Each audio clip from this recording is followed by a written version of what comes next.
বন্ধুরা, শুধু ব্যাটিং ব্যর্থতা নয়, ভারত ইংল্যান্ড টেস্ট সফরের তৃতীয় ম্যাচে ভারতের হারার পিছনে লুকিয়ে আছে একটা বিশাল বড় সত্য। ভারতীয় দলের কেউ না হয়েও ইংল্যান্ডকে 25 রান উপহার দিয়ে ম্যাচকে পুরোপুরিভাবে ঘুরিয়ে দিয়েছিল এই একজন ব্যক্তি। সেই ভুলের জন্যই একেবারে নাম করে আঙুল তুলে দিলেন গৌতম গম্ভীর তার দিকে। কে সেই ব্যক্তি, কেন গৌতম গম্ভীর তাকে এরকম দোষারোপ করলেন? এই একজনই কি তাহলে ভারতের হারের আসল কারণ? সেটাই সম্পর্কে জানবো আজকের ভিডিওতে বন্ধুরা।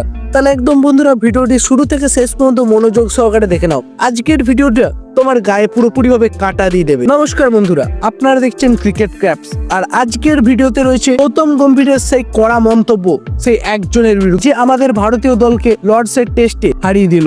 আর সেই ব্যক্তি লর্ড টেস্টে হারের পিছনে, আমাদের ভারতীয় দলের যে হেরে গেছে সেটার পিছনে আসল খলনায়ক ছিলেন তিনি। তাই বন্ধুরা ভিডিওটি পুরোপুরি দেখো, তাহলে তুমি সত্যিটা বুঝতে পারো কি বললেন গৌতম গম্ভীর এবং কেনই বা বললেন তিনি এরকমটা। লর্ডসে ভারতের হার, ব্যাটিং ব্যর্থতা, টপ অর্ডারের দায়িত্ব জ্ঞানহীন শট, ফিল্ডিং এ একের পর এক ক্যাচ মিস, সব মিলে একটা হতাশাজনক পারফরমেন্স করেছে আমাদের ভারতীয় দল। এত কিছুর পরেও যখন সবাই ব্যাটিং কে দোষারোপ করছিল, তখন গৌতম গম্ভীর এমন কিছু মন্তব্য করে বসলেন যেটা শুনে আপনারা পুরোপুরি ভাবে চমকে যাবেন। আর তিনি একটা মন্তব্যটা যেটা করেছেন সেটা একদম অসাধারণ সত্যও বলা চলে। তিনি বলেন, ভারতীয় টিমের এই হারের পিছনে সবচেয়ে বড় দায় এক ব্যক্তি, যে আমাদের তৃতীয় টেস্টে আমাদের প্লেইং ইলেভেনে না থেকেও সাবস্টিটিউট ফিল্ডার হিসেবে মাঠে নেমে আমাদের ভারতীয় দলের অনেকটা ক্ষতি করে দিয়ে। কে তিনি? না, নামটা হয়তো শুনে আপনারা অনেকটা আন্দাজ করবেন। নাম হচ্ছে ধ্রুব জুরেল। হ্যাঁ, উইকেট কিপার হিসেবে তিনি একাধিক বল মিস করেছেন, সহজ ক্যাচ ফেলেছেন।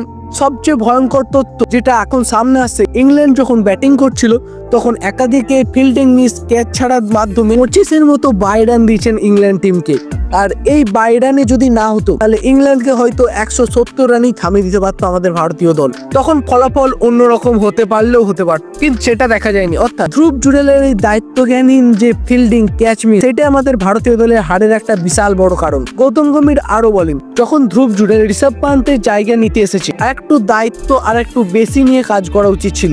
এমন পরিস্থিতিতে এত বাই রান দেওয়া মানে ম্যাচটা ইংল্যান্ডকে পুরো উপহারই দিয়ে দিয়েছে এই ধ্রুব জুরেল। তাহলে বন্ধুরা এই মন্তব্যের পর পুরো ক্রিকেট মহলে এখন একটাই প্রশ্ন ঘুরছে, ঋষভ পান্ত না থাকলে কি তাহলে ধ্রুব জুরেল একজন উপযুক্ত বিকল্প হতে পারে আমাদের ভারতীয় টিমের উইকেট কিপার হিসেবে, নাকি অন্য কেউ আসতে চলেছে তার জায়গায়? সেটাই এখন দেখার। আর বন্ধুরা, তোমাদের মতে কি মনে হয়, গৌতম গম্ভীর যে মন্তব্যটা রেখেছেন এটা কি তিনি ঠিক বলেছেন? এই বাইরানি কি ভারতের পরাজয়ের আসল কারণ, নাকি পুরো দলের ব্যর্থতায় এই ভারত যে তৃতীয় টেস্ট ইংল্যান্ডের কাছে হেরে গেছে সেটা একটা বড়সড় কারণ? নিচের কমেন্ট বক্সে জানিয়ে দাও তোমাদের মতবাদ। বন্ধুরা, ভিডিওটি ভালো লাগলে একটি মন থেকে লাইক করে দাও। আর তুমি যদি একজন সত্যিকারের টিম ইন্ডিয়ার ফ্যান হও তাহলে অবশ্যই চ্যানেলটি সাবস্ক্রাইব করে পাশে থাকা বেল আইকনটি প্রেস করতে ভুলো না। আর ডেসক্রিপশন বক্সে দেখো বন্ধুরা কিছু লিঙ্ক আছে, যেগুলো আমাদের টেলিগ্রাম চ্যানেল, হোয়াটসঅ্যাপ চ্যানেল এবং ফেসবুক পেজে, সেইগুলো ক্লিক করে অবশ্যই আমাদের টেলিগ্রাম চ্যানেল, হোয়াটসঅ্যাপ চ্যানেল এবং ফেসবুক পেজে যোগ হয়ে যাও, যেখানে আমরা ক্রিকেট রিলেটেড সমস্ত আপডেট সবার আগে দিয়ে থাকি। তাই বন্ধুরা, আজকের জন্য এই পর্যন্তই। ফিরে আসছি খুব শীঘ্রই নতুন কোনো আপডেট নিয়ে।